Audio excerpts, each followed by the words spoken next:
Welcome back to my channel, or welcome if you're new, and Happy New Year! I am so excited that you're here again in 2024 and I'm beyond grateful for it. In today's video, what I will talk about is how to become an advanced learner.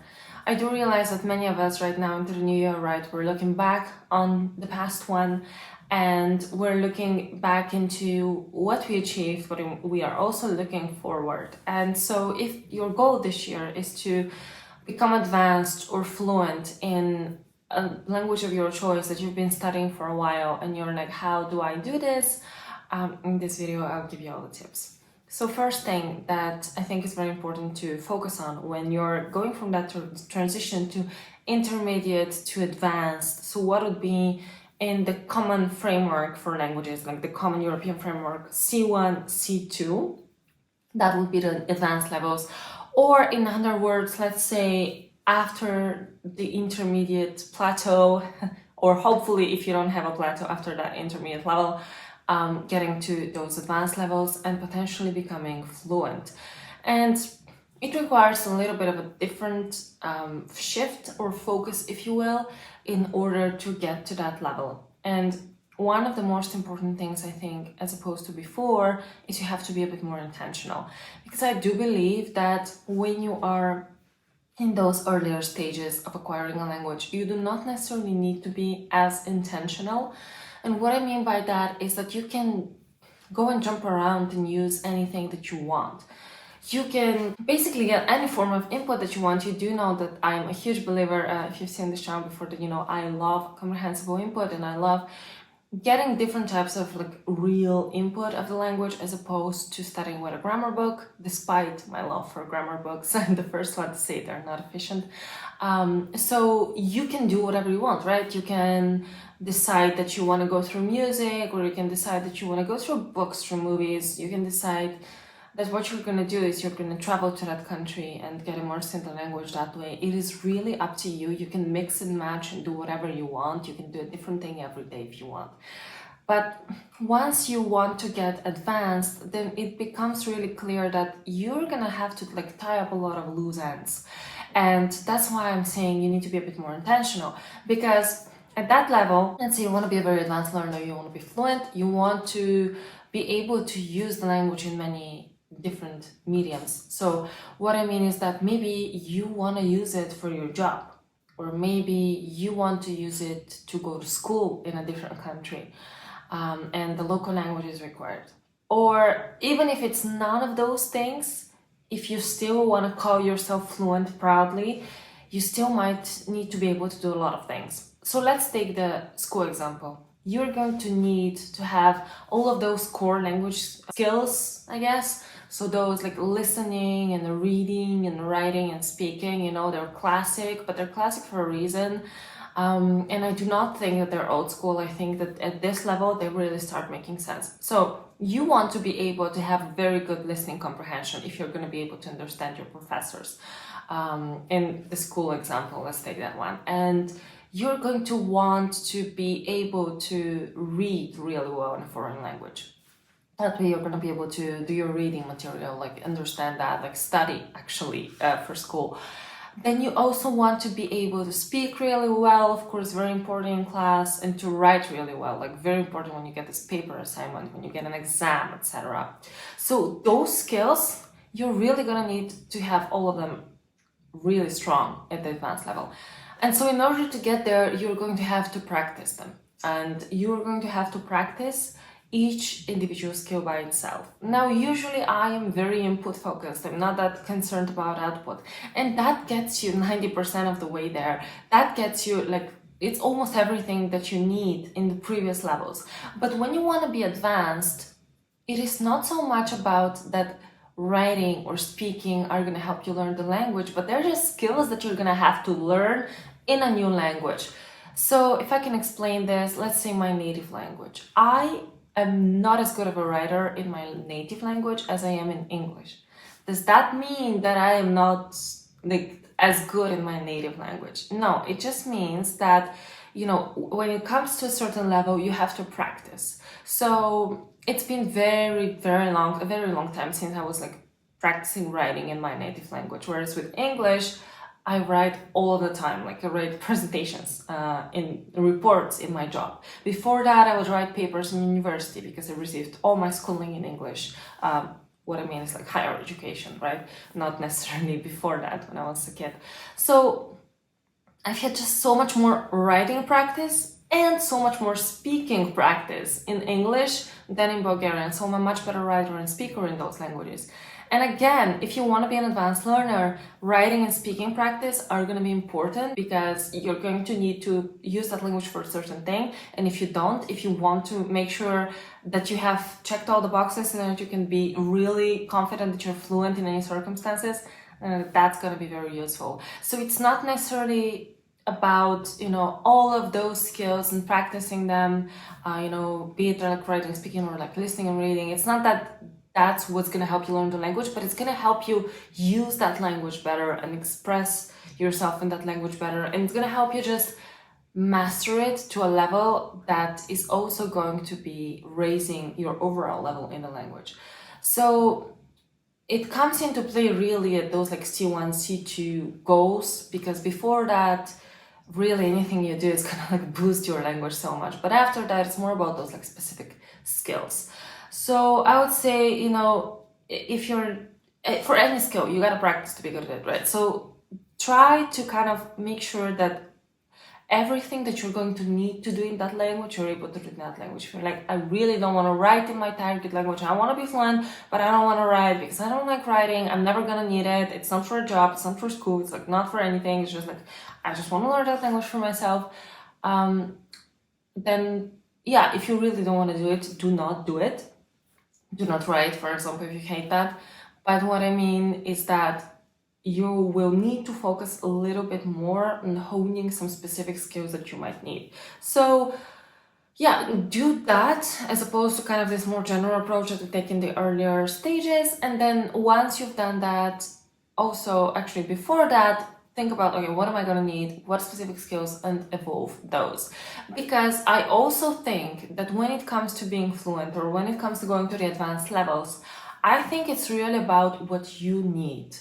So what I mean is that there's not one type of fluent. There's like many different types of fluent. It really depends on what you need. And again, I'm going to give an example of my own life.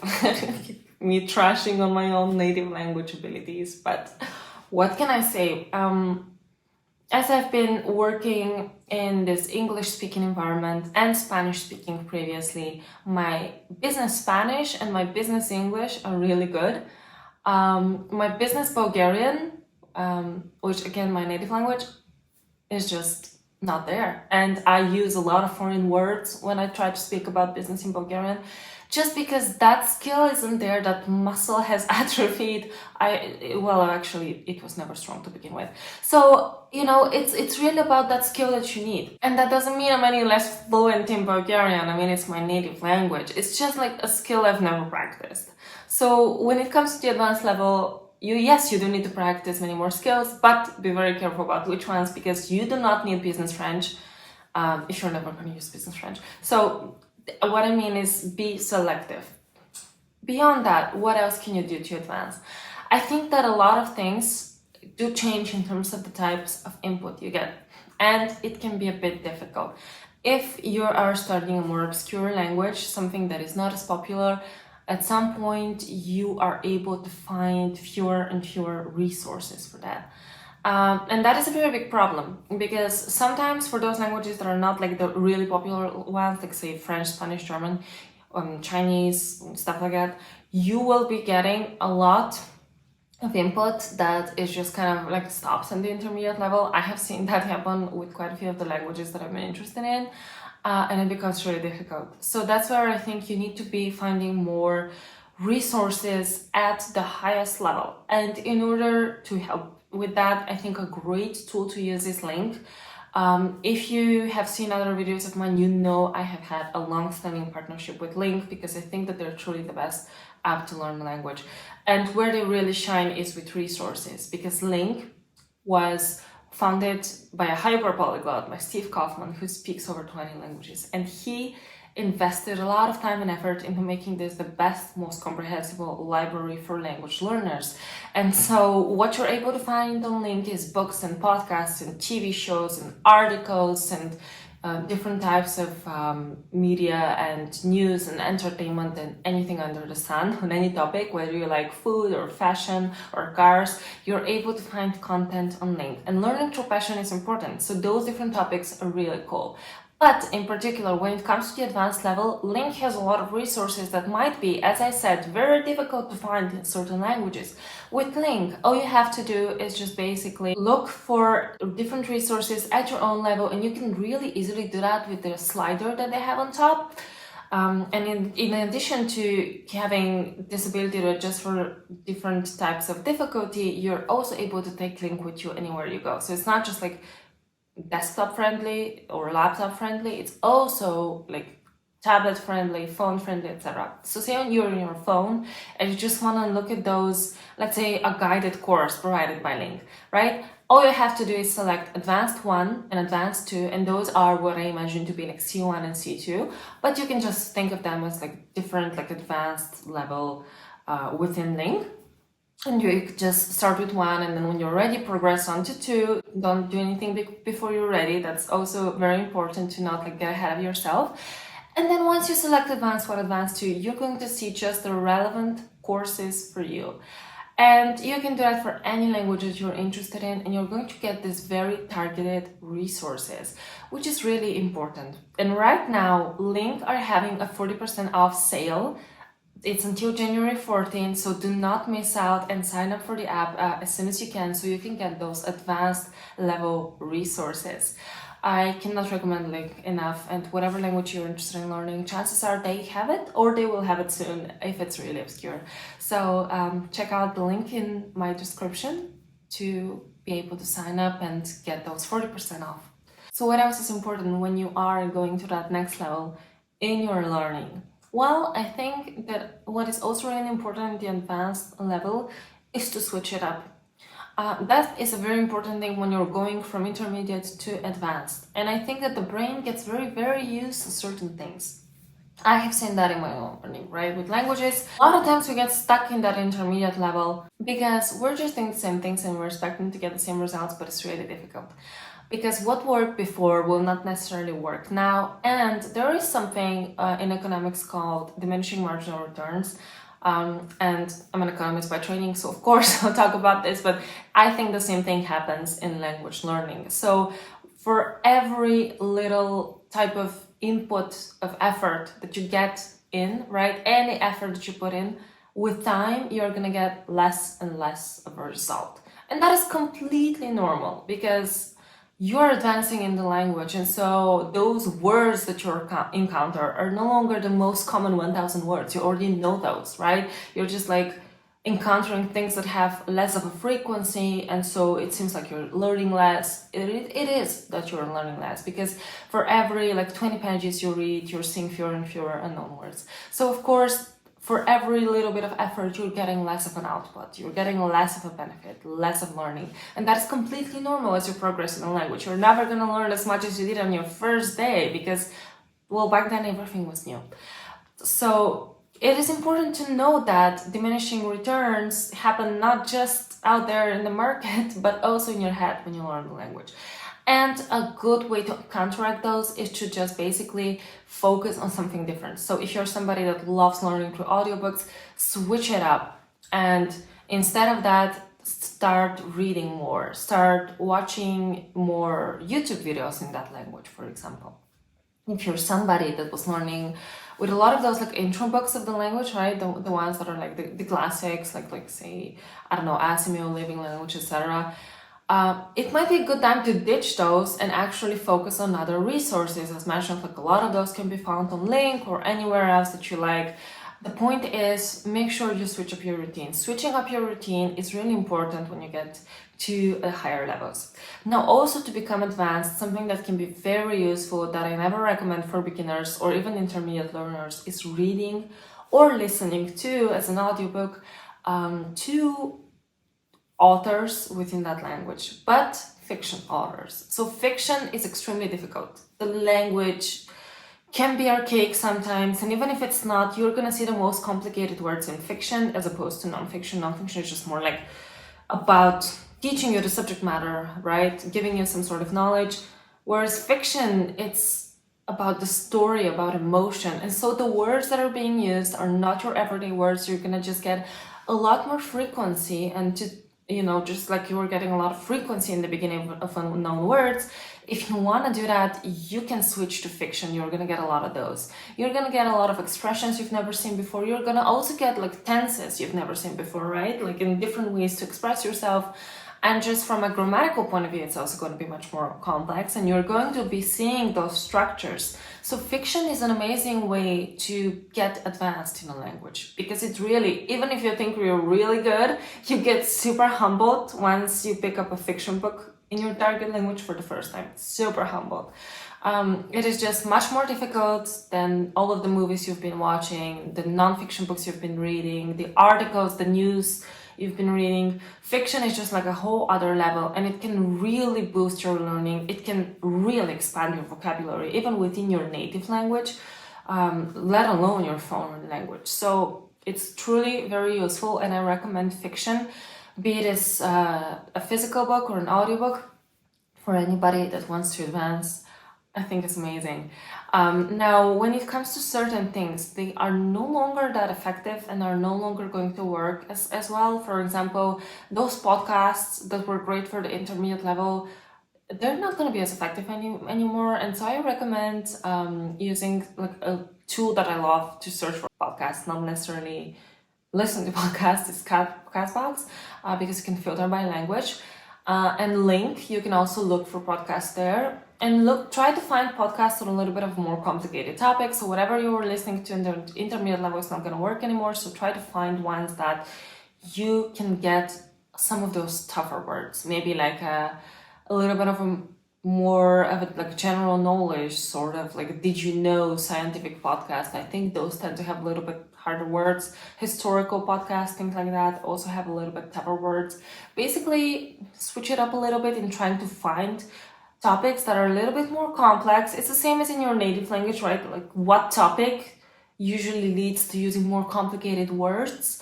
Think about that in your native language, and then look for podcasts in your target language. As I mentioned, use Link, Castbox, whatever you like, and then that way you can actually find more words that are unknown in the podcast. Last but not least, two things that I think are very important are patience and experimentation. So patience, because really becoming advanced is, you are dealing with things that are, again, not as frequent. So to become advanced, the words you're going to come across, the structures you're going to come across are not your most basic structures that are used all the time that you already know. So the frequency is just much lower, and so it takes a while to kind of come across those things enough times to make them cement in your brain and become fluent. So be patient with yourself. You cannot force language learning. The quickest way to learn the language is to just simply be patient, because it really, the languages I've learned the most quickly were the ones that I was just kind of nonchalant about and just being patient and not really caring that much about, and it happens more quickly that way. Why? I don't know. If you know, let me know in the comments, but I found it to be true for myself and for people that I've coached. Now, another thing is experimentation, right? The other aspect I mentioned that is very important. And it goes in a little bit into that, do something different, because what you've done before is not going to work now. So switch it up and switch up your learning methods, switch up the content you use. But I think that when it comes to being advanced, if you try something and it doesn't work, it's very important to kind of not dwell on it. Do not get married to your methods or your resources, and just make sure that you are experimenting constantly to see what works. Because sometimes, yes, patience is great, but at the end of the day, if something just doesn't give you that much of a result, or it's not getting you anywhere you feel, it's good to stick with it, stick with the learning, stick with the language, but maybe switch up the method, maybe switch up the resource. Experimentation and patience are very important when it comes to reaching the upper echelons in a language, and I really encourage you to develop those two attitudes. And good luck with your language learning. Let me know if you have any questions about this, about getting, like specific questions about getting to this advanced level, or specific questions about Link. I'd be happy to answer either. and I'll see you soon. Have a wonderful new year.